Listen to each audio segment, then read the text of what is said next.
आम ओडिशा को शिल्प क्षेत्र में भारत वर्ष रे एक स्वतंत्र स्थान नेबापाई एवं शिल्प क्षेत्र में अग्रगति आहरी आग को नेबापाई आज जो शिल्प नीति आधार रे जो स्वतंत्र कार्यक्रम आमर आगामी दिन में हबार अच्छी एवं सेथिपाई आज आमर जो लोगो ताहार उन्मोचन करागला Utkarsh Odisha make in Odisha conclave 2025 एवं आगामी दिन में स्वतंत्र भाव में आमर जो ये कार्यक्रम रूपरेख अच्छी परवर्ती पर्यायर आपण मानक सब जन दिज्व एथिरे जो आम ओडिशा पई संभावना अच्छी शिल्प क्षेत्र में आमको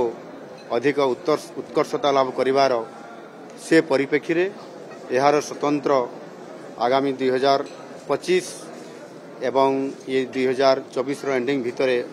अनेक कार्यक्रम आम रखीचु। निश्चित भाव में ओडिशा को भारत वर्ष रे शिल्प क्षेत्र में एक स्वतंत्रता देबु एवं सेथिपाई आम सरकार प्रतिश्रुतिबद्ध एवं ये कार्यक्रम को आमे एक टाइम बाउंड फ्रेम भितर करिया पई आमे प्रयास जारी रखीचु। निश्चित भाव ताहा कार्यकारी हेबो एवं ओडिशार लोकन को आमे जो आमर प्रतिश्रुति अच्छी 2036 मसीहा सुधा समृद्ध ओडिशा गठन करिबारे सेते संपूर्ण भाव में सफलता करिबा पई आमर निरंतर प्रयास।